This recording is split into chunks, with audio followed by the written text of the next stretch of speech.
श्री शिवशंकरा देवने श्री शिवशंकरा देवने भूतनाथमहं वन्दे सर्वलोकहिते रतं कृपानिधिं सदास्माकं गृहपीठां समारः देहबलं ता पादबलं ता पादबलं ता देहबलं ता स्वामिये अय्यप्पो अय्यप्पो स्वामिये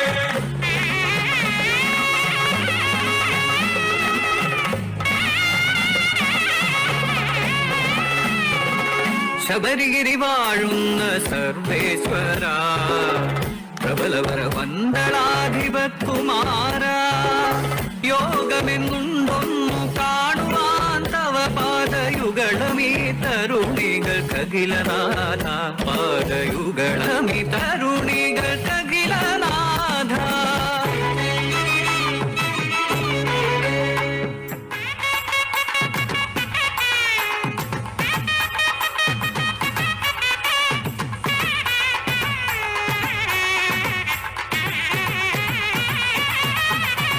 Swami Tindaga Swami Tindaga Swami Swami Tindaga Swami Tindaga Swami Tindaga Swami Swami Tindaga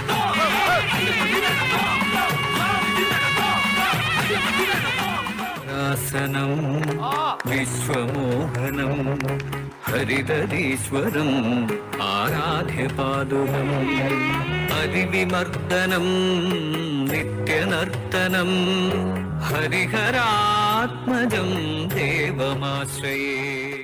Shankaram Sivashankaram. Question from Govindan sir. முருகப்பெருமானுக்கு ஒரே ஒரு மயில் வாகனம்தான் என்ற நம்பிக்கை நம்மிடம் நீண்ட காலமாக இருந்து வருகிறது. ஆனால் முருகப்பெருமானுக்கு 3 மயில் வாகனங்கள் இருப்பதாக ஒரு ஆன்மீக கட்டுரை தெரிவிக்கிறது. முருகப்பெருமான் அம்மையப்பரிடமிருந்து ஞானப்பழத்தை பெற இந்த உலகை ஒரு மயில் மீது ஏறி வலம் வந்தார். அது மந்திர மயில் எனப்படுகிறது. திருச்செந்தூரில் சூரபத்மனோடு போரிடுவதற்காக தேவேந்திரன் ஒரு மயில் வாகனமாக உருமாறி அதில் முருகப்பெருமான் அமர்ந்து சூரபத்மனோடு போர் புரிந்தார். இதனை தேவமயில் என்று கூறுகிறார்கள். சூரசம்ஹாரத்தின் போது நடந்த போரில் முருகப்பெருமானது வேல் வீச்சையும் அதன் உக்ரத்தையும் சமாளிக்க முடியாமல் ஒரு மரமாகிய உருமாறிய சூரபத்மனை 2 கூறாக்கி ஒன்றை சேவலாகவும் மற்றொன்றை மயிலாகவும் மாற்றி தனது வாகனங்களாக முருகப்பெருமான் வைத்து கொண்டார். இந்த மயில் அசுர மயில் என்று அழைக்கப்படுகிறது. தங்களுக்கு ஒளி வடிவமாக காட்சி தந்த முருகப்பெருமான் கூட மயில் வாகனத்தோடு தான் காட்சி தருகிறார். முருகப்பெருமானின் மயில் வாகனம் மந்திர மயிலா அல்லது தேவமயிலா அல்லது அசுர மயிலா? இல்லை, இந்த 3 சக்திகளும் ஒன்றிணைந்து வேலுக்கு இணையாக மகிமையோடு விளங்கும் அருணகிரியார் போற்றும் ஆடும் பரியா. முருகப்பெருமானே நீ பார்க்கிற மாதிரி மனித வடிவத்தில் இருக்க மாட்டார். உங்களுக்கெல்லாம் இதுகாரும் நீங்கள் புரிந்து வைத்திருக்கக்கூடிய முருகனுங்கிறது ஒரு குழந்தை இல்லை வள்ளி தேவையான கூட இருக்கிற மாதிரி அப்படிலாம் இருக்கும். அப்படிலாம் இருக்க மாட்டார். முருகர் ஓம் அப்படிங்கிற ஃபார்மில் இருப்பார். ஓம் அப்படி இருக்கும், 3ஆம் நம்பர் ஓம் போட்டுட்டு இருக்கும். அண்ட் அவர் மயில் மேலே இருப்பார். அதே மாதிரி பிள்ளையார் நீங்கள் பார்க்குறீங்க இல்லையா, அவரும் 2 ஓம் இருக்கும். இதுதான் முருகர். நீங்கள் நிஜமாக முருகருடைய தரிசனம் உங்களுக்கு என்றைக்கான கிடைச்சா இப்படி தான் கிடைக்கும். பார்த்தீங்கன்னா மயில், அதுக்கு மேலே ஓம், 3ஆம் நம்பர் ஓம். இதுதான் முருகருடைய ரியல் ஃபார்ம். அதனால தான் முருகனை பற்றி சொல்லுகிற போது ஓங்கார துட்பொருளே அப்படின்வாங்க. ஓங்கார வடிவத்தில் இருக்கக்கூடியவன் அர்த்தம். ஒரு ரூபா இருக்குது, அதுக்கு இந்த பக்கம் பூவா தலையான்றீங்க இல்லையா, அந்த மாதிரி ஒரு ஓம் தான் இருக்குது. அந்த ஓமினுடைய ஒரு பக்கம் முருகப்பெருமான், இன்னொரு பக்கம் பிள்ளையார். அவர் இப்படி இருப்பார். அவருக்கு தேங்காய் குடிமை மாதிரி ஒரு முகம். அதனால தான் உங்கள் வீட்டில் நீங்கள் கலசத்தில் தேங்காய் வைக்கிறீங்க, அந்த தேங்காய் குடுமையே அவர் தான், தேங்காவே அவர் தான். அங்கே ஒரு ஓம் இருக்குது பாரு, 3ஆம் நம்பர் இந்த இங்கே. அதே மாதிரி அவருடைய வயிற்றுக்கிட்ட ஒரு ஓம் இருக்குது பாருங்க. இங்கே ஒரு ஓம், இங்கே ஒரு ஓம். அவர் எது மேலே உட்காந்துக்கிறாரு? மயில் மேலே உட்காந்துக்கிறார். அப்போ ஒரு நாணயத்தினுடைய 2 பக்கம் மாதிரி ஒலி வடிவாக இருக்கக்கூடிய ஓங்காரம் தான் பிள்ளையார். ஒலி சவுண்டு. ஒளி வடிவாக இருக்கக்கூடிய ஓங்காரம் இருக்குல்லையே, அதுதான் முருகர். 2 பேரும் இந்த பக்கம் அந்த பக்கம் மாறி மாறி இருக்காங்க. ஒன்று ஒலி ஒளி. அதனால் நிறைய பேர் இந்த பழைய காலத்து சினிமா இதெல்லாம் பார்த்துக்கிட்டு பிள்ளையார்னா ஏதோ தொந்தி கணபதி போட்டுன்னு இருப்பார் அப்படிலாம் நினைக்கிறீங்களே, அப்படிலாம் இருக்க மாட்டாங்க. கடவுள் ஒளி வடிவானவன். உங்களை மாதிரி என்ன மாதிரிலாம் அந்த ஆளுக்கு பாடி இதெல்லாம் கிடையாது. நீங்கள் அவங்கள புரிஞ்சுக்கிறது என்னென்னா, சினிமாலெல்லாம் பார்த்துட்டீங்களே, முருகர்னாக்கா எப்படி வருவார், அந்த மாதிரி ராமர்னா எப்படி வருவார், இப்படி பார்த்து பார்த்து பார்த்து உங்களுக்கு பழகி போச்சு. இப்படி தான் இருப்பார் சாமிங்கிற மாதிரி நீங்கள் தெரிஞ்சு வச்சுங்க. அப்படிலாம் இருக்காது.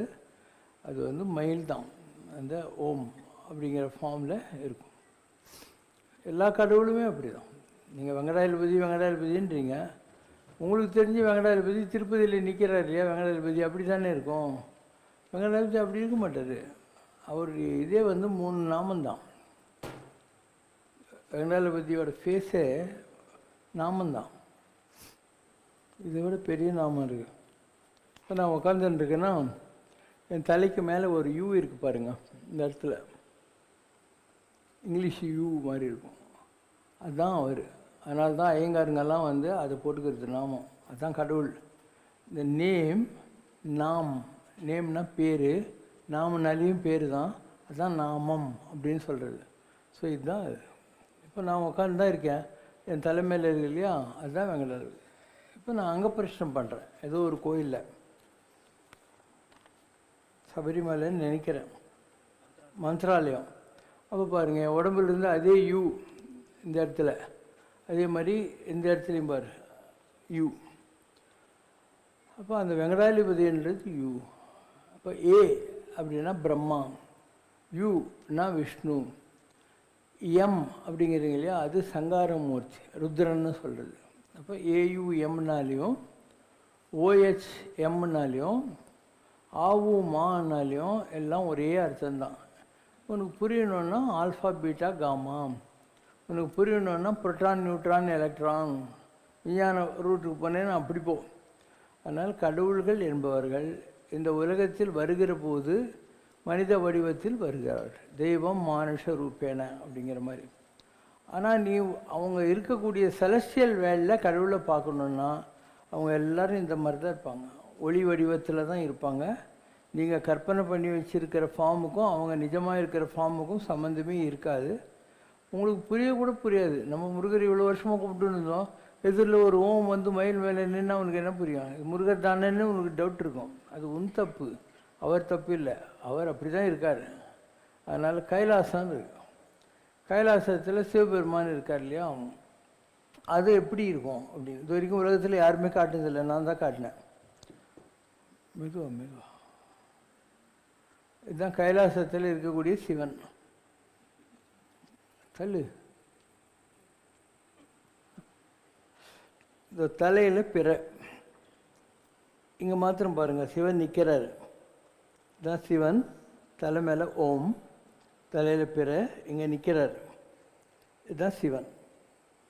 இங்கே பக்கத்தில் இருக்கிறது அம்பாள். அம்பாள் என்ன பண்ணுறா, வலது கையில் கிளி, இடது கையில் கரும்பு வில்லு, இது புடவை. இதுதான் அந்த அம்மாவுடைய ஃபேஸ். இப்போ இது சிவன், இது பார்வதி. சிவன் எதுக்கிட்டு இருக்காது, இங்கே பாரு சிங்கம், இதோ வால் கால் கால் சிங்கம். இந்த இடத்துல இருக்கு இல்லையா, இது யாக்கு, யாக்கு இப்படி தொங்க போட்டுன்னு எருது இல்லை எருமைன்னு வச்சுக்கோ. கைலாசம்லாம் போனீங்கன்னா அது எருதும் இல்லை எருமையும் இல்லை, யாக்குன்னு பேர். அதுதான் இது. இந்த இடத்துல பார்த்தீங்கன்னா இது மேலே ஒரு பாம்பு இருக்குது பாரு, எஸ் அப்படிங்கிற ஃபார்மில் இருக்கும். அதுதான் முருகர்.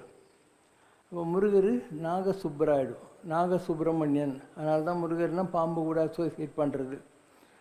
இதுதான் முருகர். கையில் கிளி கரும்பு வில்லோடு இருக்கிறது இது அம்பாள்.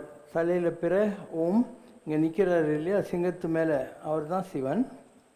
இப்படி பார்த்தீங்கன்னா 2 மயில் இருக்கும், இங்கே ஒரு மயில் இங்கே ஒரு மயில்.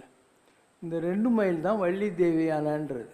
இந்த மயில் கைலாசத்தில் ஒரு மணி இருக்குது, இப்படி இருக்குது இந்த இடத்துல. உங்கள் கோயிலெலாம் இருக்கு இல்லையா அந்த மாதிரி. இதுக்கு பேர் கண்டாபரணர்னு பேர். கண்டா அப்படின்னா தெலுங்கில் இந்தியிலலாம் வந்து மணின்னு அர்த்தம். ஸோ இதுதான் அந்த கண்டாபரனுடைய ஃபார்ம். இப்படி தான் இருக்கும் கைலாசம் சொல்லக்கூடியது. உங்களுக்கு புரியாதுன்றதுக்காக சொல்கிறேன். இப்போ நீங்கள் குரு பகவான்ன்றீங்க, ஜூபிட்டர் பிரகஸ்பதி குரு பகவான். அவர் எப்படி இருப்பார்? இப்படி தான் இருப்பார். ஒரு ஒத்த கொம்பு, 4 கால், அது மேலே இப்படி உட்காந்துக்கிறார் பற்றியா? இதுதான் ஜூபிட்டர் குரு பகவான். அவர் ஒத்த கொம்பு, அது மேலே உட்காந்துருக்கார். ஒரு அனிமல் அது மேலே உட்காந்துருக்கார்.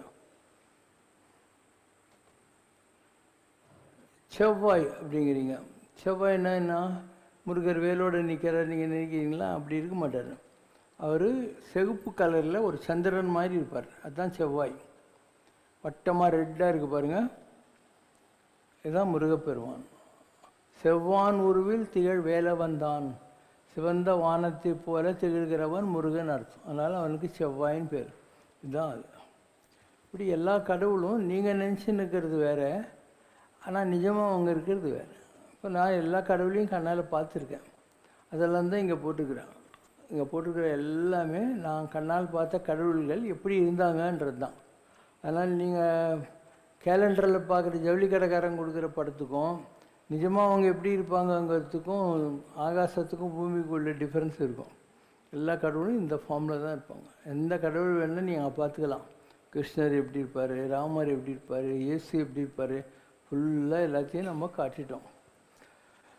எங்களுக்கு சின்ன வயசுலேருந்தே ஒரு கோயிலில் இல்லை கேலண்டரில் இல்லை அவங்க வீட்டில் இருக்கிற படம் அதை பார்த்து மைண்டில் ஒரு செட் வந்துச்சு. இப்படி தான் இருக்கும் கடவுள், முருகர்னா பிள்ளையாருன்னா இப்படி தான். அதனால தான் அவங்களுக்கு என்ன சொன்னாலையும் அப்படி இல்லைப்பான்னா அவனுக்கு புரியறதில்லை. ஏன்னா அதுக்கு ட்ரைனிங் ஆகி போயிட்டேன், டியூன் ஆகி போயிட்டேன் மைண்டில். அதனால் கடவுள் என்பது ஒன்றை மாதிரி என்ன மாதிரி எலும்பு தோல் உள்ள ஆள் கிடையாது. அது ஒரு ஒளி வடிவான இது, ஒளி தான் அது. இப்போ ஒரு ஒளின்னா என்ன? இங்கே ஒரு லைட் பார்க்குறேன், அங்கே ஒரு லைட் பார்க்குறேன், அது என்ன மாதிரி கண்டெய்னரில் இருக்குதோ அதுதான். இப்போ இந்த இது வேறு கண்டெய்னர், அது வேறு கண்டெய்னர், டியூப் லைட் வேறு மாதிரி இருக்குது, 40 வாட் பல்பு 0 வாட் பல்பு வேறு மாதிரி இருக்குது. அது கண்டெய்னர். உள்ளகிற கண்டென்ட் என்ன? 230 வோல்டேஜ். நம்ம ஊரில் அமெரிக்காலாம் 110 வோல்டேஜ். அதனால் கடவுள் என்பது மிகப்பெரிய ஒளி வடிவம். அது எந்தெந்த ஃபார்மில் எப்பப்போ உலகத்தில் வந்துச்சோ அது கூட ஐடென்டிஃபை ஆகுது. உனக்கு இந்த லைட்டு பிடிக்கலன்னா டியூப் லைட்டை பார்த்துக்கோ, டியூப் லைட் பிடிக்கலன்னா சோடியம் வேப்பர் லைட்டை பார்த்துக்கோ. ஆனால் அது கிடையாது கடவுள். அதுக்குள்ளே இருக்கக்கூடிய 230 வோல்டேஜ் கரண்ட்டு தான் கடவுள் என்பது. அதனால் கடவுள் என்பது வாசித்து காணோனாததுன்னு புக்கு படித்து இல்லை யாரோ சொல்லி தெரிஞ்சுக்கிற விஷயம் இல்லை. நீ அதை உணரணும். எதுக்களாலும் எடுத்த மொழியாலும் சோதிக்க வேண்டா, மிக்கு பறந்துள்ள ஜோதியான் புகின் அழகில்லை கிளக்க வேண்டாம். சும்மா கிளறி பார்த்து டைம் வேஸ்ட் பண்ணாத. உலகத்தில் எங்கெல்லாம் வெளிச்சிருக்கோ அது எல்லாமே கடவுள் தான். ஃபுல்லாக எல்லா வெளிச்சமும் இந்த உலகத்தில் இருக்கிறது கடவுள். அதனால் தமசோமா ஜோதிர்கமய, நமக்கு வெளிச்சம் வேணும், நம்ம இருட்டில் இருக்கோம். அந்த வெளிச்சம் டியூப்லைட்டில் இருந்தால் உனக்கு என்ன, பல்பில் இருந்தால் உனக்கு என்ன, சோடியம் வேப்பரில் இருந்தால் உனக்கு என்ன? நமக்கு வேண்டியது வெளிச்சம். அதனால் ஆராய்ச்சி பண்ணவே தேவையில்லை. ஏன் இது அப்படி இது அது இப்படி, உனக்கு வெளிச்சம் வேணும், போயின்னு அந்த வெளிச்சத்தை வச்சுக்கிட்டு உனக்கு என்ன வேணுமோ அந்த வேலையை செஞ்சுன்னு போயிட்டே இரு. ஓசை ஒலி உலகத்தில் எல்லா இடத்துலையும் ஓம் அப்படி தான் இருக்குது. அந்த ஓம் இருக்கு இல்லையா, அது கடவுளுடைய சத்தம். பைபிளில் என்ன வருது? முதலில் வார்த்தை இருந்தது, வார்த்தை ஆண்டவனோடு இருந்தது, அதுவே ஆண்டவனாக இருந்தது. அப்போ முதல்ல first there was the word, word was the lord and that was the lord himself. அந்த சத்தம் என்ன, ஓசை என்ன? அதுதான் ஓம். உலகம் பூராவும் ஓங்காரம் தான் இருக்குது. நீங்கள் திருச்செந்தூர் கோயிலுக்கு போங்க, கடலுக்கு நேராக ஒரு சிவர் இருக்கு இல்லையா, இதுதான் முருகன்னா இந்த இடத்துல சிவர் 2வது பிரகாரம். அதில் ஒரு செங்கல் அளவு இடம் இருக்கும். அதில் நீ காது வச்சு பாரு, சமுத்திரத்தினுடைய அலைகளுடைய சத்தம் ஓம் ஓம் இப்படி கேட்டுனே இருக்கும். அடுத்த திருச்செந்தூர் போகிற போது பாரு. நமக்கு இந்த உலகத்தில் இருக்கிற அந்த ஓமம் பிடிக்க முடியல. உலகத்தில் எல்லாத்துலேயும் ஓம் தான் இருக்குது, ஓம் இல்லாத வஸ்து கிடையாது உலகத்தில். அதனால் இதெல்லாம் உங்களுடைய அனுபவத்தை நீங்கள் தெரிந்து கொள்வீர்கள். அது வரைக்கும் உங்களுக்கு தெரிஞ்சதெல்லாம் என்ன, உங்கள் வீட்டில் இருக்கிற சாமி படம், இல்லை ஏதோ ஒரு கோயிலுக்கு நீ போனால் அந்த கோயிலில் இருக்கிற ஒரு சாமி, இவ்வளோ தான் உனக்கு தெரியும். ஆனால் நிஜம் அப்படி அல்ல. நிஜம்ன்றது இப்போ நான் சொல்லியிருக்கிறது தான். ஓசை ஒலியெல்லாம் கடவுள் தான், ஒளியெல்லாம் கடவுள் தான். ஒரு ரூபாய்க்கு 2 பக்கம் இருக்கிற மாதிரி ஒலி வடிவான முருகப்பெருமான் வடிவம் வந்து விநாயகர், ஒளி வடிவானவன் முருகர்.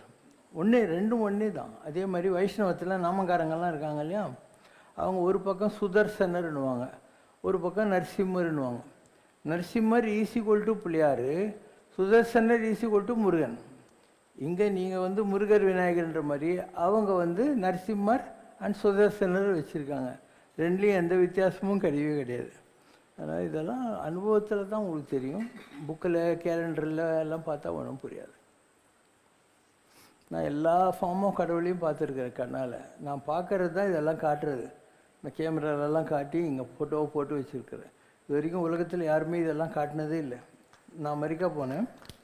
அங்கே எம்ஐடின்னு ஒரு யூனிவர்சிட்டி இருக்குது. அந்த எம்ஐடி யூனிவர்சிட்டியில் சயின்டிஸ்ட்டுங்க ஒரு 3-4 பேர் வந்தாங்க என்னை பார்க்குறதுக்கு. வந்துட்டு என்னை நல்லா டெஸ்ட் எல்லாம் பண்ணிவிட்டு உங்களை நாங்கள் ஃபோட்டோ எடுக்கிறோன்னாங்க. நான் கண்ண முடியும்னு உட்காந்தேன். 1 மணி நேரத்தில் அவங்க கேமராவில் 132 விதமான ஃபார்ம்ஸ் காட்டினாங்க. பிள்ளையார், முருகர், பெருமாள், சிவன், இந்த மாதிரி 132 ஒரே மணி நேரத்தில்.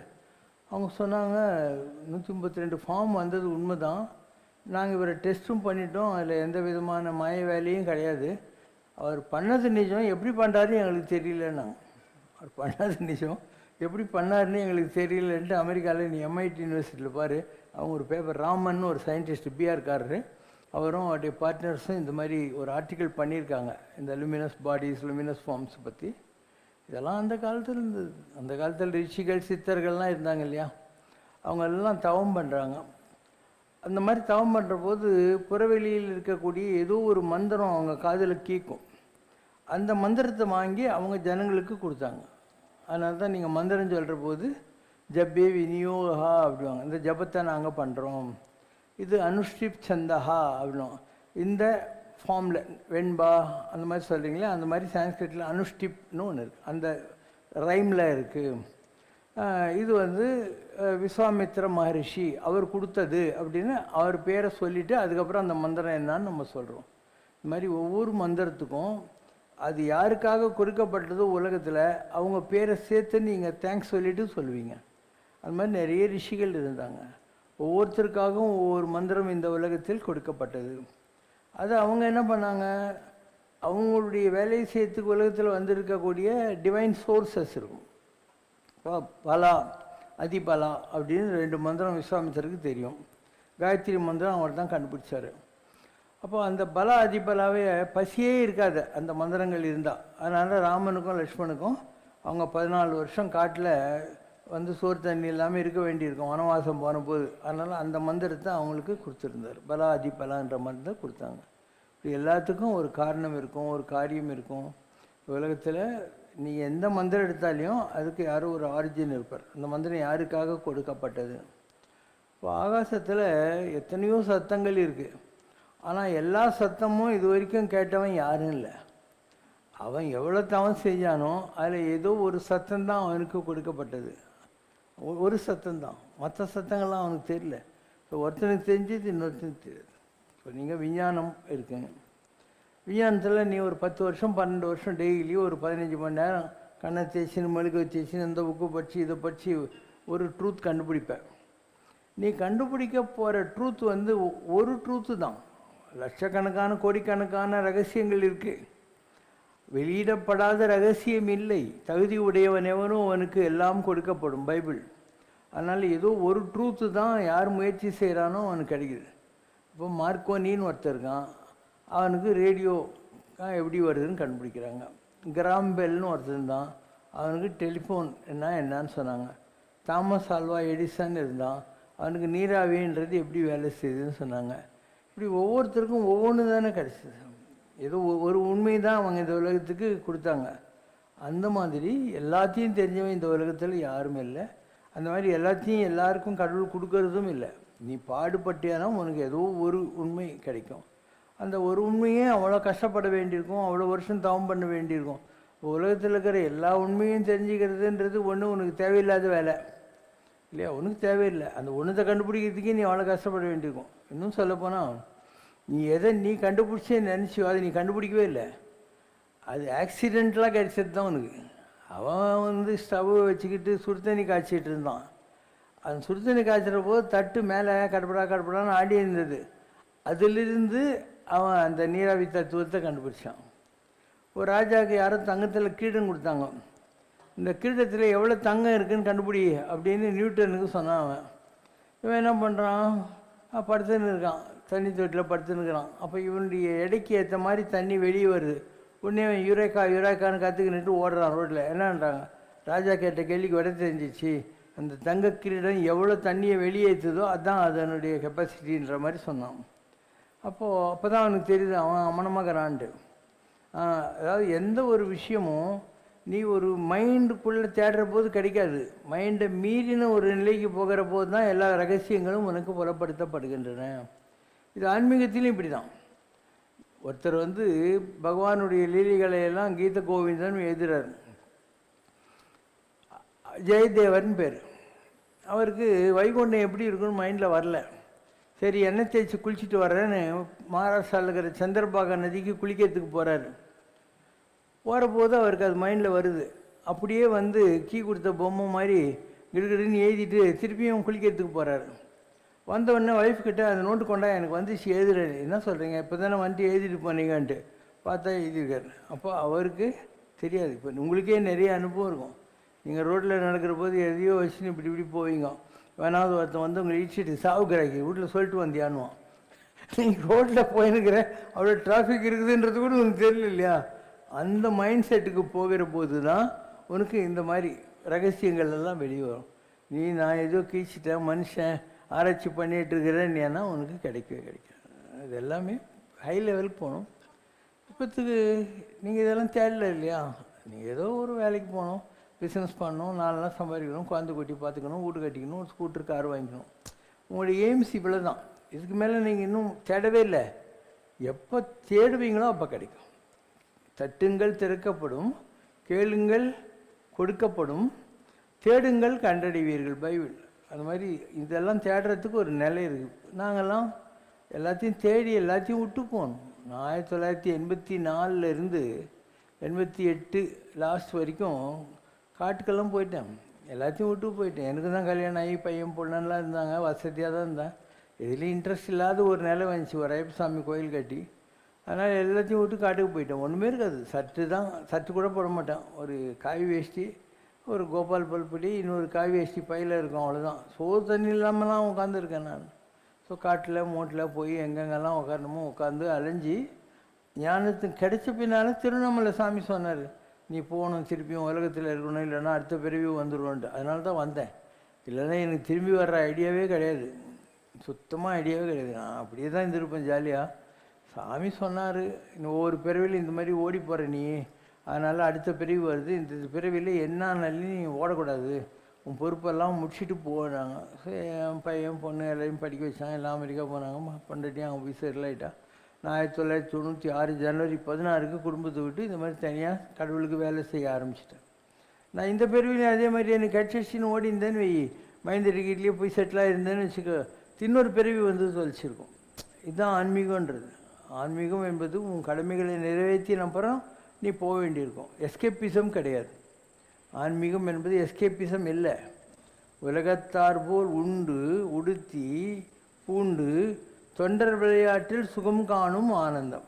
ஜனங்களை மாதிரி சாப்பிட்ணும், ஜனங்களை மாதிரி குளிக்கணும், ட்ரெஸ் பண்ணணும், அந்த மாதிரி இருந்து அவங்களுக்கு சர்வீஸ் பண்ணணும். நீ எவ்வளோ பெரிய மகானாக இருந்தாலும், சங்கராச்சாரியார் இல்லை, ராம் சரத்குமார் சாமி இல்லை, யாராக இருந்தாலும் அவங்க அவ்வளோ ஞானத்தை அடைஞ்சு உங்களுக்கு தானே வேலை செய்கிறாங்க இல்லையா? உங்களுக்கு தானே வேலை செஞ்சுட்டு இருக்காங்க. எவ்வளோ பெரிய மகானானா என்ன, அவங்க ஒன்றும் பண்ணிட முடியாது. இங்கே தான் வரணும். நான் வந்து ஐஏஎஸ் பாஸ் பண்ணிட்டேன், நான் இனிமேல் ஜாலியாக இருப்பேன்னு சொல்ல முடியாது. ஒன்றும் ஒரு டெப்டி கலெக்டராக போடுவாங்க. போய் எவ்வளோ தான் ப்ராப்ளம் இருந்தாலும் அந்த கலெக்டர் வேலையை ஒழுங்காக செஞ்சு ஒரு 55-58 வயசுக்கு ரிட்டையர்மெண்ட் ஆகணும். அந்த மாதிரி தான் இந்த சாமியார் வேலை கூட. சாமியார் வேலைன்றது நீ கஷ்டப்பட்டு தேடின அந்த ஒரு பதவி, அது உனக்கு யூஸ் ஆகாது.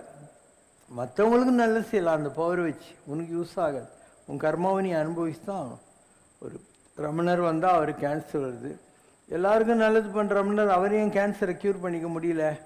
ராமகிருஷ்ண பரமஹம்சருக்கு த்ரோட்டில் கேன்சர் வருது, ரமணருக்கு கையில் வந்துச்சு, அவரையும் க்யூர் பண்ணிக்க முடியல. யோசனை பண்ணு. ராம் சரத்குமார் சாமி அவருக்கு யூரினரி ட்ராக்கில் கேன்சர் வந்துச்சு.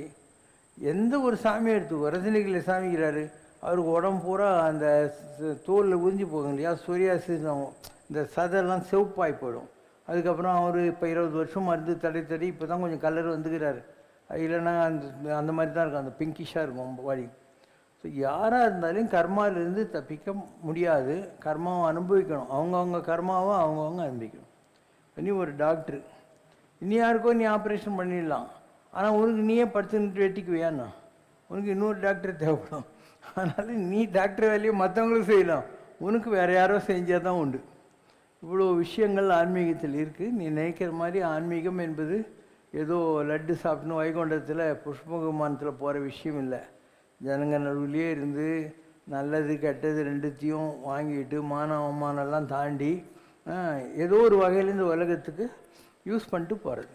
அது யூஸ் ஆகும் யூஸ் ஆகாது அதெல்லாம் சொல்ல முடியாது. ஆகாசத்துலேருந்து மழை பெய்யுது, மழை விவசாய நிலத்தில் பெஞ்சாக்கா பயிர் பச்செல்லாம் வரும். இதே ஆற்றுல பெஞ்சால் குளிக்கிறதுக்கு எலக்ட்ரிசிட்டி எடுக்கிறதுக்கு அதுக்கு இதெல்லாம் யூஸ் ஆகும். சாக்கடையில் பெஞ்சுன்னா குட்டையில் பெஞ்சுன்னா எதுக்கும் அது வரும். அந்த மாதிரி ஒரு அருள் கூட நீ எல்லாருக்கும் நல்லது தான் செய்வ. மழை மாதிரி வரையா மரபின் மாறி போல அப்படின்னு புறநானூற்றில் வரும். எந்த பார்ஷியாலிட்டி இருக்காது, எத்துணையும் பேதம் வராது, எவ்வுயிரும் தம் உயிர் போல் எண்ணி ஒத்த உரிமை உடையவராய் ஓக்கன்றார் யாவர். அதுதான் ஆன்மீகம். அதை யூஸ் பண்ணிக்கிட்டு யாராவது உருப்பட்டா அது அவங்க லக்கு, அதை வேஸ்ட் ஆச்சுன்னா அதுவும் அவங்களுடைய பேட் லக்கு. உன் வேற நீ மழை மாதிரி இருக்கணும். நீ உட்காந்துக்கிற மூக்குக்குள்ளே காற்று போயின்னு வந்துடுது, மூக்குக்குள்ளே போகிற போது அது ஆக்சிஜனு, மூக்குலேருந்து வெளியே வரப்போது கார்பன் டை ஆக்சைடு. அந்த கார்பன் டை ஆக்சைடை அந்த மரம் வாங்குது, அது ஆக்சிஜனை மாற்றி உன் மூக்குக்குள்ளே திருப்பியும் கொடுத்துன்னு இருக்குது. அதனால் கடவுள் தான் இந்த உலகத்தை ஆள்றாரு. இந்த உலகத்தில் எது எப்படி நடந்துக்கிட்டு இருக்குதுங்கிறதெல்லாம் கடவுள் ஒருத்தனுக்கு தான் தெரியும், நமக்கு எதுவுமே புரியாது. ஏன் நாம் விடுறது ஏன் கார்பன் டை ஆக்சைடு, மரம் எப்படி ஆக்சிஜன் நம்மளுக்கு திருப்பி கொடுக்குது தெரியுமா, நமக்கு தெரியாது. ராத்திரி ஆனால் முருங்கை மரத்து நிழலில் படுக்கக்கூடாதுன்னு பெரியவங்க சொன்னாங்க.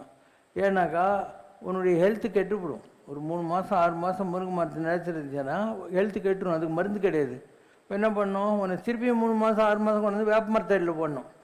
இப்படி எல்லாத்துக்குமே இந்த உலகத்திலேயே வழிமுறைகள் இருக்கின்றன. இந்த உலகம்தான் மிகப்பெரிய பரிசோதனை கூடம். இல்லை இந்த உலகம்தான் நரகம், இந்த உலகம்தான் சொர்க்கம், எல்லாமே இந்த உலகத்தில் தான் நடக்குது. நீ சாமி ஆயிட்டதுனால ஏதோ கொம்பு மலிச்சிச்சின்னு நினைக்காத. உலகத்தில் கடவுள் ஒவ்வொருத்தனுக்கும் ஒரு வேலை கொடுக்குறான். இல்லை யாரோ ஒருத்தன் டாக்டரு, யாரோ ஒருத்தன் என்ஜினியரு, ஒருத்தன் வக்கீல், ஒருத்தன் வாத்தியார், எல்லோரும் தேவைப்படுறாங்க. இந்த உலகம் நடக்கிறதுக்கு இத்தனை பேரும் தேவைப்படுறாங்க. அதனால் யாரும் பெரியவங்களே யாரும் சின்னவங்கள. புறநானூறு சொல்கிறது, பெரியோர் என வியத்தலும் இளமே, சிறியோர் என முனிதலும் இளமே. என்னோட பெரியவங்கன்னு யாரை பார்த்து நான் மெரசல் ஆகிறதும் இல்லை, என்னோட சின்னவங்க நான் யாரை பார்த்துட்டு இன்சல்ட் பண்ணுறதும் இல்லை. பேரூராற்று படுவும் பனைபோல் காட்சி தெளிந்தனும். ஒரு கட்டையை தூக்கி ஆற்றுல போட்டால் அந்த ஆற்றோட கட்டை போயின்னு இருக்கும். அந்த மாதிரி இந்த உலகம் என்ற ஆற்றில் பவசாகரம்னு சொல்லுவாங்க, பிறவி பெருங்கடல். இதில் நான் கட்டையை மாதிரி போயின்னு இருக்கேன், எல்லாத்தையும் வேடிக்கை பார்த்துன்னு இருக்கேன், என்னை சுற்றி நடக்கிற எல்லாத்தையும் நான் வேடிக்கை பார்த்துக்கிட்டு இருக்கேன் அப்படின்னு. ஆன்மீகத்தில் எல்லாரும் தான் சாமியாக இருக்கோம். எவ்வளோ பேர் இருக்கிறாங்க. எல்லாராலையும் ஒரு ராமராஜ்யத்தை உருவாக்க முடியறதா? நீ யோசனை பண்ணு. எல்லாத்தையும் டிஃப்ரெண்ட்டாக பண்ணணும், இவ்வளோ கோயில் கட்டணும், எல்லா மதத்துக்கும் கோயில் கட்டணும் இல்லையா? இதுக்கு யார்கிட்டையும் பிச்சை எடுக்கக்கூடாது, எல்லாரையும் ஒரு மாதிரி நடத்தணும். இதெல்லாம் எல்லாராலையும் முடியுமா? எவ்வளோ பெரிய சாமியார் இருந்தாலையும் அவன் உங்களை நம்பின்னு இருக்கான். நீங்கள் அவன் தட்டில் துட்டு போட்டு உண்டியில் காசு கொடுத்தா தான் அவனால் நடத்த முடியும். நான் யாரை நம்பியுமே இல்லை இல்லையா? ₹1 கூட எனக்கு கடன் கிடையாது. இது வரைக்கும் பேங்க்லேயும் ₹1 கடன் வாங்கினதே கிடையாது. தவமும் தவமுடையார்க்கே. இதுக்கு முன்பிறவைகள் நம்ம செஞ்ச தவம் இருக்குது. எங்கிட்ட அல்ல குறையாத அருள் இருக்குது. அதை வேணுங்கிற போது நான் பொருளாக மாற்றிக்கிறேன், அவ்வளோதான். ஸோ இது பூராமே இப்படி தான். கடனே வாங்கினதில்லை. பேங்க் மேனேஜர் தான் என்ன கேட்பான், உங்கள் பணம் இருக்கட்டுங்க, எங்களுக்கு 30th ஜூனுக்கு வேணும், 31st டிசம்பருக்கு வேணும்னு கேட்பான். கடனே இல்லாத ஒரு ஆர்கனைசேஷனை இவ்வளோ பெருசாக உருவாக்கி இவ்வளோ அழகாக உருவாக்கி எல்லாம் பண்ணியிருக்கோன்னா இது அருளால் வர்றது.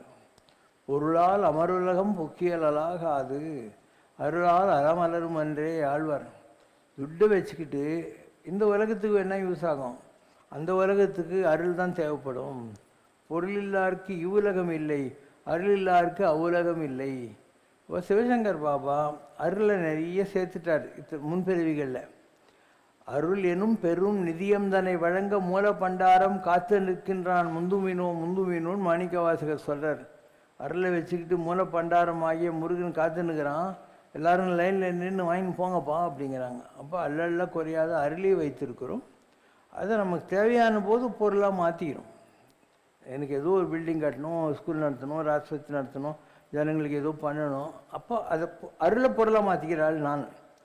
இப்போது ஜனங்க நிறைய பேர் இப்போ பில்கேட்டு டாட்டா அவன்லாங்கிறான் இல்லையா, அவன் பொருள் தான் வச்சுருக்கிறான், அவங்ககிட்ட அருள் இல்லை. அவன் தானம் தவம் இதெல்லாம் செஞ்சாதான் அதில் அவனுக்கு ஏதாவது கொஞ்சம் வானவர்நாடு வழி திறக்கும். ஆனால் செய்ய மாட்டான். கொஸ்டின் ஃப்ரம் கல்யாண கிருஷ்ணன் ரவிசங்கர். புது தெய்வ விக்கிரகம் கும்பாபிஷேகம் என்பது புதிதாக பிரதிஷ்டை செய்யப்பட்ட தெய்வ சிலைகளுக்கு புனித நீரை ஊற்றி அதன் மூலம் தெய்வத்தின் சக்தியை அதிகரிப்பதற்கான ஒரு சடங்காகும். இது ஒரு கோவில் கும்பாபிஷேகத்தின் ஒரு பகுதியாகும். அங்கு கோவிலின் அடித்தளங்கள், விக்கிரகங்கள் மற்றும் கும்பங்கள் ஆகியவை புனித நீராலும் மந்திரங்களாலும் சுத்திகரிக்கப்படுகின்றன.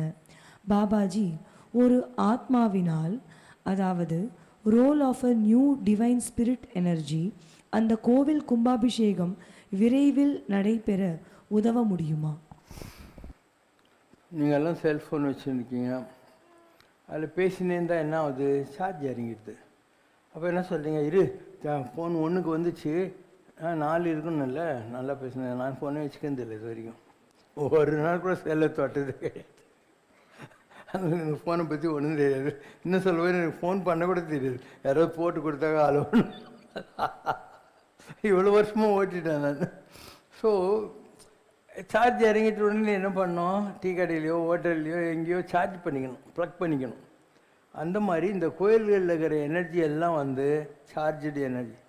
நீங்கள் ஒரு சிலையை வாங்கிட்டு மகாபலிபுரம் பூம்புகார் எங்கேயோ அந்த கல்லை வச்சு அதுக்கு மேலே ஒரு கோபுரத்தில் காப்பர் அந்த மாதிரி எலக்ட்ரிக் எனர்ஜியை வாங்குகிற ஒரு மெட்டல் அதில் கலசம் வைப்பீங்க. அது கணக்கு இருக்கும், 1, 3, 7, 11 அந்த மாதிரி வைப்பீங்க. ஐயருங்களெல்லாம் வச்சு அந்த கோயிலேருந்து ஒரு தர்பை கட்டி யாகசாலைக்கு வச்சு அங்கே மந்திரங்கள்லாம் சொல்லி அந்த கலச தண்ணிகள்லாம் கொண்டு போய் மேலே முதல்ல, அதுக்கப்புறம் பரிவார தேவதைகளுக்கு, அப்புறம் மூலஸ்தானத்தில் அதை சார்ஜ் பண்ணிங்க. இதுக்கு 12 வருஷம் இருக்கும். அதாவது ஒரு கும்பாபிஷேகம் ஒழுங்காக பண்ணி அதை கலசாபிஷேகம் பண்ணிங்கன்னா 12 வருஷத்துக்கு அது தாங்கும்.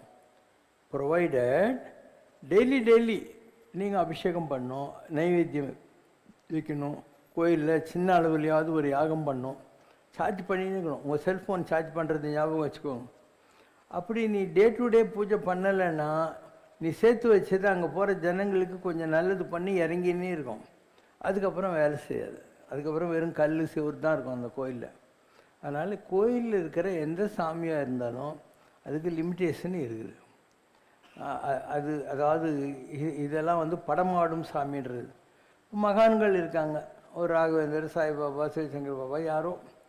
இது என்ன, நடமாடும், நாங்கள் சாப்பிட்றோம், மூச்சு விடுறோம், இதெல்லாம் எனர்ஜி ஆயினே இருக்கும். ஏன்னா எங்கள் எனர்ஜி குறையிறதுக்கு சான்ஸே இல்லை இல்லையா? நடக்கிறோம், சாப்பிட்றோம், உள்ளுக்குள்ளே தியானம் பண்ணிக்கிட்டே இருக்கோம் எப்போ பாரு. இதெல்லாம் ஒரு ஆர்கானிக்ன்றது, உயிர் துடிப்புள்ள ஒரு இரையாற்றல். அதனால் கோயிலில் கல்லுக்குள்ளுகிற சாமியோட எங்கள் சொல்லுக்குள்ளுகிற சாமிக்கு பவர் ஜாஸ்தி. ஜனங்களுக்கு இந்த கல்லுலெல்லாம் ரொம்ப இன்ட்ரெஸ்ட் இருக்குதா, அதனால் இந்த மாதிரி நம்ம சொல்கிற போது என்ன அப்படியெல்லாம் சொல்கிறாருன்னு நான் என்ன பொய்யா சொல்கிறேன்? நான் உண்மையை தான் சொல்கிறேன். நிலங்கரையில் இருக்கிற வரைக்கும் சிலை கல் ஒன்றும் கிடையாது. நானே தான், எனக்கே 400 மாலை போடுவாங்க. நீ வேணா நான் போட்டுக்கின 400 மாலையை போட்டு நின்று பாரு, 45 நிமிஷம் நிற்கணும், கீழே விழுந்து பெண்டாகி முதுகு அவ்வளோ சாங்கி நிற்கும். நம்ம நிற்கிற போது நம்ம உடம்புலேயே அந்த கடவுளுடைய சக்தியை கொண்டாந்துடும். அப்போ என் மூஞ்சில் வெங்கடாயலபதி இருக்கும், எனக்கு தெரியும். என் பாதத்தில் 2 தங்க பாதம் தெரியும். இதெல்லாம் உனக்கு புரியுமா? புரியாது. அதனால் இது ஒரு பெரிய சப்ஜெக்ட். இது நடமாடும் கோயில், மற்றதெல்லாம் படமாடும் கோயில். நம்ம கோயில் இருக்கு இல்லையா, இதில் அந்த கல்லுக்குது இல்லை நடுவில், அதுவும் நானும் ஒன்றே தான். எப்படி நீங்கள் ரிமோட்டு வச்சுக்கிட்டு டிவி ஆஃப் பண்ணலாம், ஆன் பண்ணலாம், ப்ரோக்ராம் மாற்றலாம், அந்த மாதிரி மெயின் ரிமோட் மாதிரி வச்சுக்கோ, இல்லை இது மெயின் அது ரிமோட்டுன்னு வச்சுக்கோ. அதனால் ரெண்டுத்துக்கும் கனெக்ஷன் இருக்குது. அதனால் நான் ஊரில் இருந்தாலையும் இல்லைனாலையும் நீங்கள் ப்ரே பண்ணிங்கன்னா உங்களுக்கு நடக்கும். இப்போ கிருஷ்ணரை நீங்கள் கேலண்டரில் பார்த்தீங்கன்னா எப்படி இருப்பார்? தேர் ஓட்டியாக உட்காந்து இருப்பார், ஜாட்டி வச்சுன்னு. அர்ஜுனை நின்று இருப்பான். அவருக்கு பின்னால் பச்சைமேர் ருத்ர ரூபம்னுவார். ஒன்றத்தில் தண்ணி, ஒன்றத்தில் காற்று, ஒன்றத்தில் நெருப்பு, இப்படியெல்லாம் இருக்கும் இல்லையா. அதுதான் கிருஷ்ணர் என்ற யாதவ குலத்து 2 கை 2 கால் மனுஷனுக்குள்ளே இருந்த விஸ்வரூபம்தான் அது. அந்த மாதிரி ஜாலியாக பைஜமா குர்த்தா போட்டு உட்காந்துன்னு இருக்கிற சிவசங்கர் பாபாக்குள்ளே இருக்கக்கூடிய ஆர்கானிக்கில் விஸ்வரூபம்னு சொல்கிறீங்க இல்லையா, அதுதான் பெருமாள். இதில் 3 இருக்குது. ஒன்று வெங்கடாஜலபதி, இன்னொன்று நரசிம்மர், ஒன்று வராகர், பாதி சிவன் பாதி சக்தி, 10 அவதாரங்களும் இருக்குது இதில். அங்கே இருக்கும், அந்த படத்தை பார்த்தீங்கன்னா தெரியும். அப்போ அது எனக்குள்ளே இருக்கக்கூடிய ஆத்மஸ்வரூபம். இது இந்த உலகத்தில் உங்களை மாதிரி பிறந்து வளர்ந்து வாழ்ந்து கொண்டு இருக்கக்கூடிய ஒரு உயிர் துடிப்புள்ள, ரெண்டுத்துக்கும் கனெக்ஷன் இருக்குது. அப்போ கிருஷ்ணர் 3 பேருக்கு தான் இது வரைக்கும் விஸ்வரூபத்தை காட்டினார். துரியோதனங்கிட்ட தூது போகிறாரு, அவன் நம்ப மாட்டேன்றான். அவர் காட்டுறார் பாடுறான்ட்டு. அவன் நீ பிசி சர்க்கார் மாதிரி ஏதோ ஏமாற்ற பார்க்குறேன்னு தான் சொன்னான். அவனுக்கு அது கடவுளுடைய வடிவம்னு புரியவே இல்லை. அர்ஜுனனுக்கு காட்டுறாரு, பீஷ்மருக்கு காட்டுறாரு. ஸோ 3 தடவை தான் அவர் வாழ்க்கையில் அந்த விஸ்வரூபத்தை காட்டியிருக்கார். நாம் என்ன பண்ணோம், இந்த கோயிலில் கட்டி 1999 2000 இங்கே வந்தோம். அதுக்கு முன்னாடி நீலாங்கரையில் இருந்தோம். நீலாங்கரையில் இருந்த வரைக்கும் நானே தான் எல்லாம். இங்கே வந்து இந்த சிலை இருக்கு இல்லையா, இதை வச்சு கும்பாபிஷேகம்லாம் பண்ணிவிட்டு நான் சொன்னேன், அன்றைக்கி தூணில் இருந்து பிரகலாதனுக்காக ருத்ர சக்தி நரசிம்மமாக வெளிப்பட்டது. தூணுக்குள்ளே இருந்த நரசிம்மருடைய சக்தி பிரகலாதனுக்காக தூணை பறந்துக்கிட்டு வந்துச்சு. அந்த மாதிரி சிவசங்கர் பாபாக்குள்ளே இருக்கக்கூடிய அந்த சக்தி இன்றைக்கி நான் இந்த கல்லில் கொண்டாந்து இறக்கி வச்சுருக்கேன். நீ என் சொல்லில் பார்க்க முடிந்தால் சொல்லில் பார், கல்லில் பார்க்க முடிந்தால் கல்லில் பார். உனக்கு இப்படி பிடிக்குதுன்னா என்னையே வச்சு கும்பிடு, அப்படி பிடிக்குதுன்னா அப்படி கும்பிட்டுன்னு போ. நீ எப்படி கும்பிட்டாலையும் உனக்கு நல்லது நடந்துடும். கல்லில் பார்க்க முடிந்தவர்கள் கல்லில் பாருங்கள், என் சொல்லில் பார்க்க முடிந்தவர்கள் சொல்லில் பாருங்கள், எப்படியாவது கடை தேறினால் சரிங்கிற வார்த்தையை நான் யூஸ் பண்ணேன் இந்த கோயில் கட்டி கும்பாபிஷேகம் பண்ணுவார். இப்பயும் அதுதான் நிஜம்.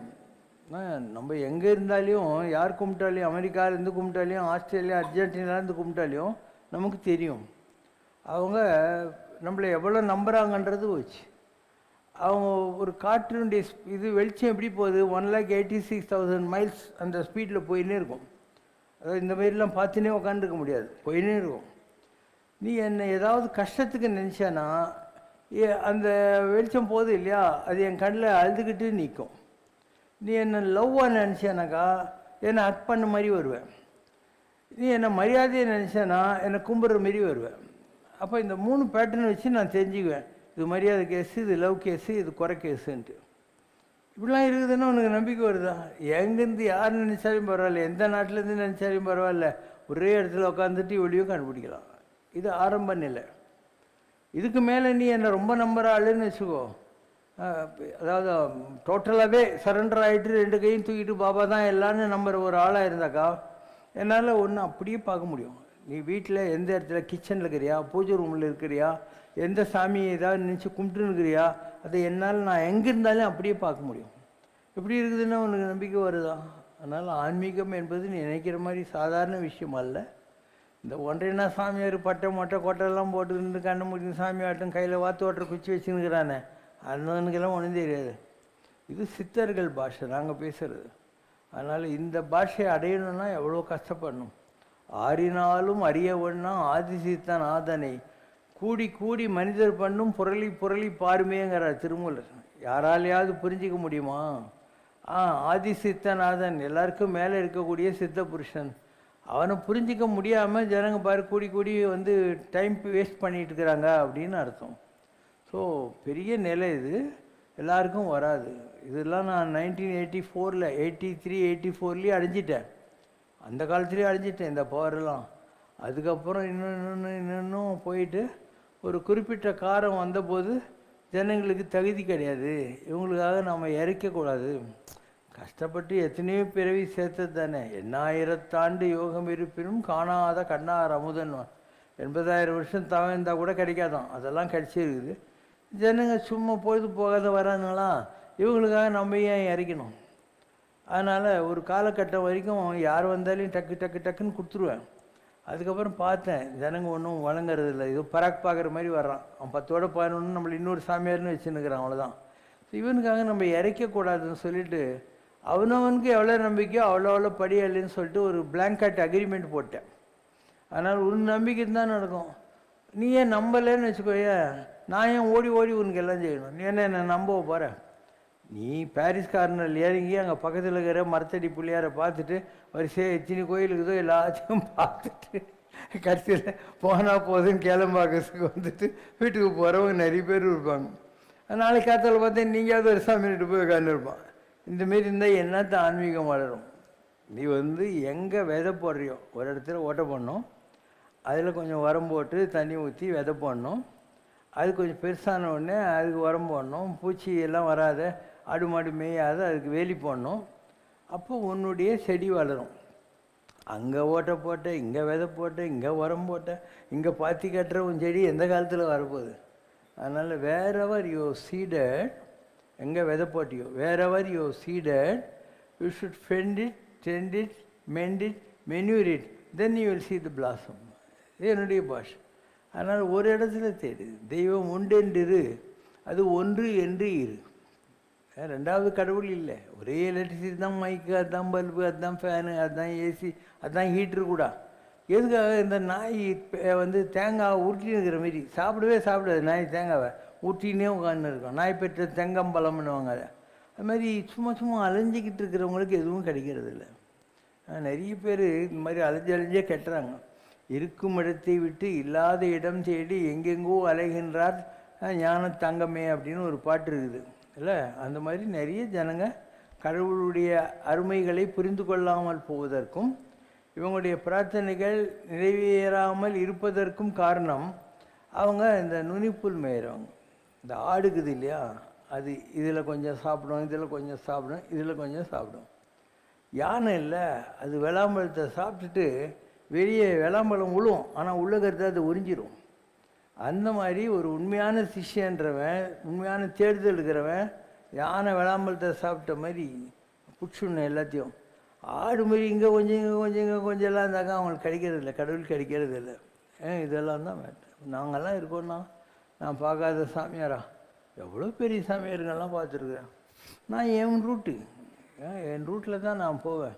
எனக்கு எவ்வளோ பேர்லாம் சொன்னாங்க, எங்கிட்ட வா, நான் உனக்கு அந்த மந்திரம் கொடுத்துட்றேன், இந்த மந்திரம் கொடுத்துட்றேன்னு பெரிய சாமியெல்லாம் சொன்னேன். சேலம் பக்கத்தில் ஸ்கந்தாசிரமத்தில் சாந்தானந்த சாமி பெரிய ஆள், அவர் விஸ்வாமித்திரராக இருந்தார். ஸோ அவர் சொன்னார், நீ எங்கிட்ட மந்திரம் வாங்கிக்கோ, புவனேஸ்வரி ஏக மந்திரம் வாங்கிக்கோன்னாரு.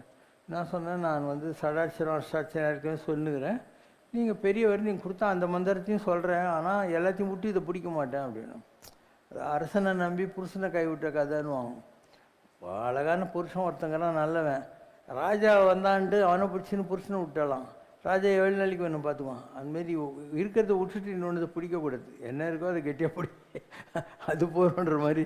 நான் ஒரே என் வழியில் போயினே இருந்தேன். கடைசியில் எல்லா கடவுளையுமே பிடிச்சிட்டேன். நான் இது பிடிச்சி அதை விடணும், அதை பிடிச்சா இது வருன்ற மாதிரி ஒரு சபலம்னுவாங்க. அதுக்கு போயிருந்தேனாக்கா நான் இந்த நிலைகளை தொட்டே இருக்க மாட்டேன். இவ்வளோ உயரத்துக்கு நான் போனதுக்கு காரணம் என்னென்னா, ஒரே ஒரு வைராக்கியத்தோட கடவுளை தேடினது தான். நான் பார்க்காத சாமிங்க உண்டா? எவ்வளோ பெரிய சாமிங்கெல்லாம் பார்த்துருக்கிறேன் நான். ஆனால் எதுலேயும் மாட்டிக்கிறதே இல்லை. I follow my inner voice, என்னுடைய கான்ஷியஸ்னஸ். அதனால் எனக்கு எந்த ப்ராப்ளமும் இல்லை. எல்லாத்தையும் அடைஞ்சிட்டேன். நான் ரொம்ப சீக்கிரமாக அடைஞ்சிட்டேன். 1983 கோயில் கட்டினேன். 84 மரண அனுபவம் வந்துச்சு. ஒரு 5 வருஷம் அலைஞ்சேன். அந்த 5 வருஷத்துலேயே மகான்கள், கோயில்கள், அது இது எல்லாத்தையும் ஒரு ரவுண்டு அடித்து முடிச்சிட்டோம் நம்ம. அண்டு அதுக்கப்புறம் அப்படியே செட்டில் ஆகிட்டோம். 88லேயே நான் ஜனங்களுக்கு சர்வீஸ் பண்ணுறது வந்துட்டோம். வெள்ளி பனிமலையே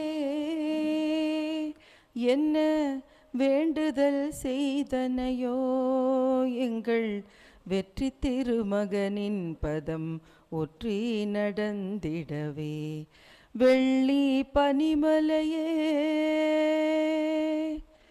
துள்ளி வரும் கங்கை தலை தூக்கி சுமப்பவனை அள்ளி அரவணைத்து பேரானந்தம் கொண்டிடவே. வெள்ளி பனிமலையே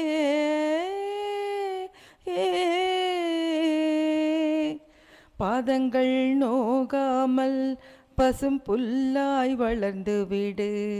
தாகம் தணித்திடவே அம்மா தழுவும் நதியாக. பனியின் கொடுமையிலே பறிபோடணைத்து விடு. பசித்து வருகையிலே ருசிக்கும் உணவை கொடு. வெள்ளி பனிமலையே வலிக்கும் இவன் கால்கள் நீ வலிந்து பிடித்து விடு. தனித்து நடந்து வந்தால் நீ இனித்த துணையாக. தாலாட்டுகள் பாடி என் தனையனை உறங்க விடு. சிராட்டி பாராட்டி நல் சித்திகள் அடைந்து விடு. வெள்ளி பனிமலையே நல்லதோர் பிள்ளையடி சிவசங்கர் நான் பெற்ற கிள்ளையடி.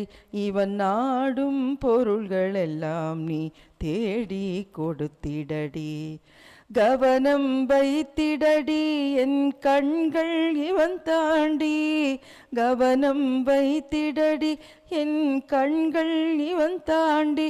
நான் காத்திருப்பேனடியோ இவன் வர பார்த்திருப்பேனடியோ. வெள்ளி பனிமலையே என்ன வேண்டுதல் செய்தனையோ. எங்கள் வெற்றி திருமகனின் பதங்கள் ஒற்றி நடந்திடவே. வெள்ளி பனிமலையே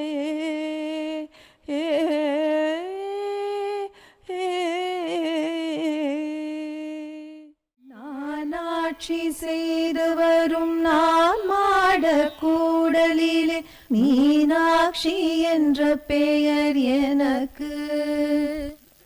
நானாட்சி செய்து வரும் நான் மாட கூடலிலே மீனாட்சி என்ற பெயர் எனக்கு. கங்கை நீராட்சி செய்து வரும் வடகாசி தன்னில் விசாலாட்சி என்ற பெயர் வழக்கு. கங்கை நீராட்சி செய்து வரும் வடகாசி தன்னில் விசாலாட்சி என்ற பெயர் வழக்கு. கோணாட்சி பல்லவர்த்தம் குளிர் சோலை காஞ்சி தன்னில்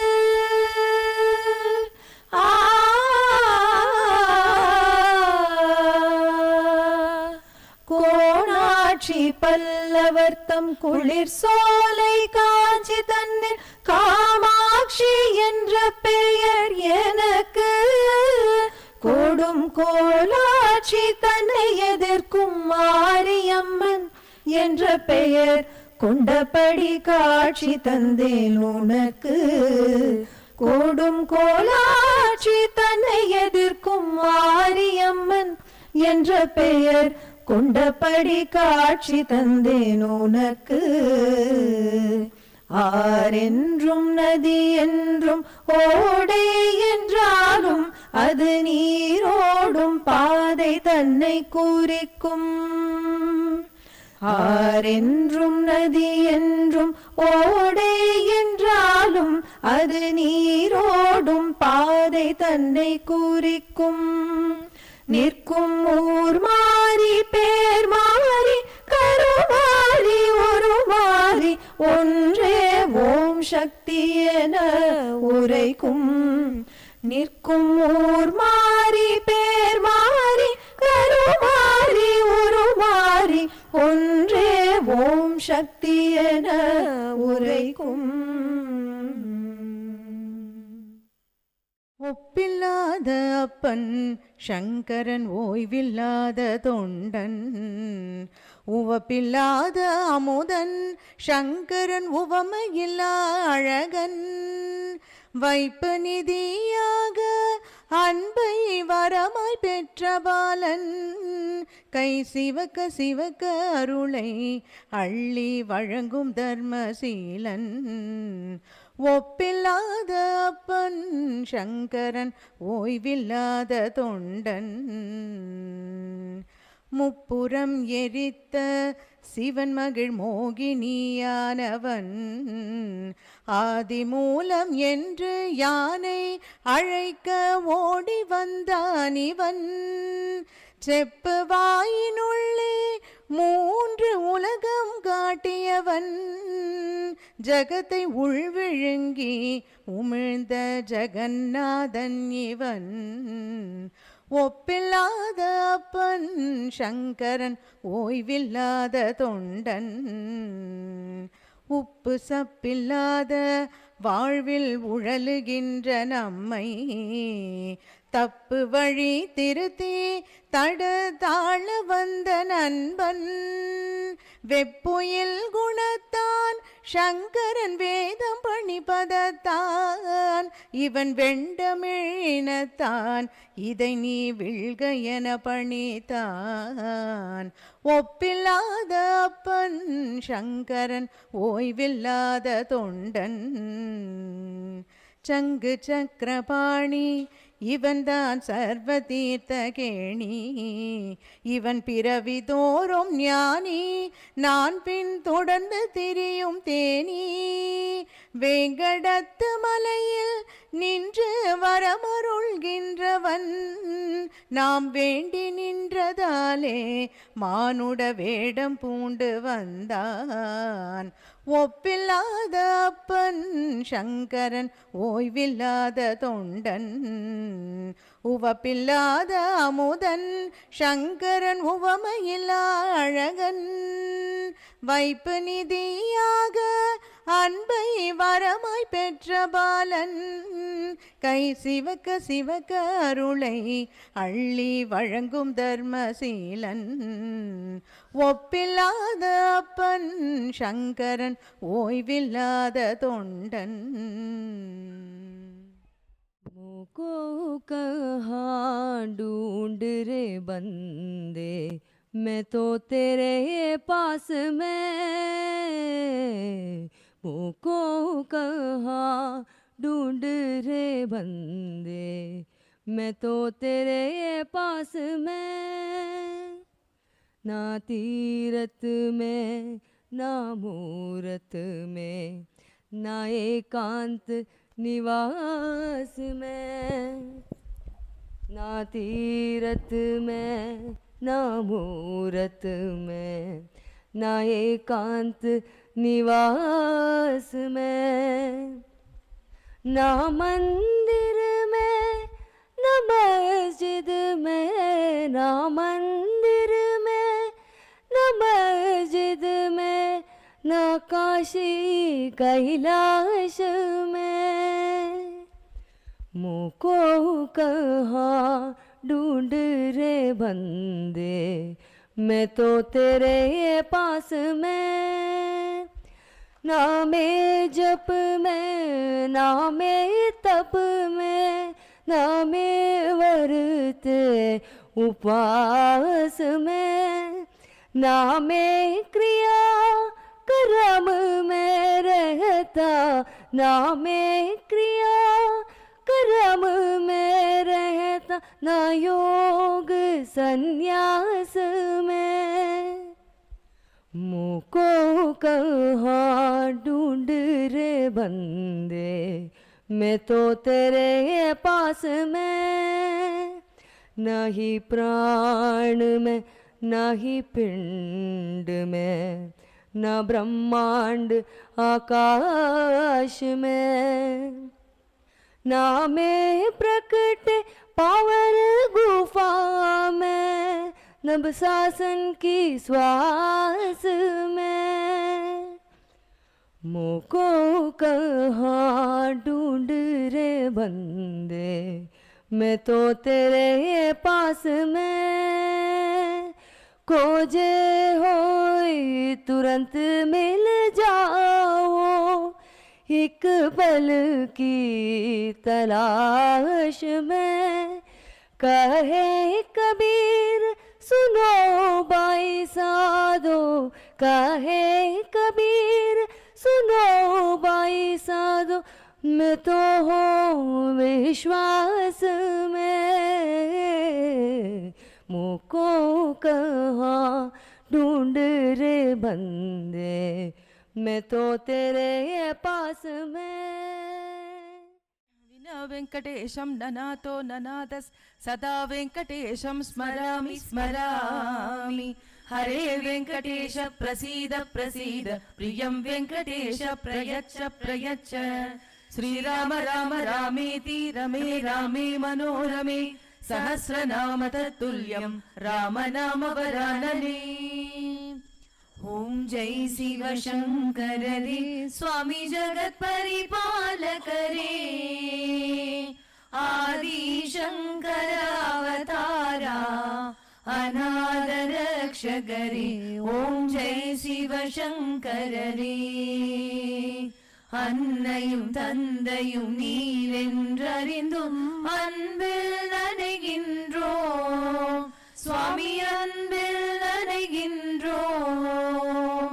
ஆசானும் இறையாகிய தேவா நின்னடி பணிகின்றோம்। ஓம் ஜெய சிவசங்கரரே। கைலையை பன்முறை வலம் வந்தாய் ஓ கருணாகர கீர்த்தி, சுவாமி கருணாகர கீர்த்தி। மயிலையில் நின்று வரம் தருகின்றாய் மங்களகர மூர்த்தி। ஓம் ஜெய சிவசங்கரரே।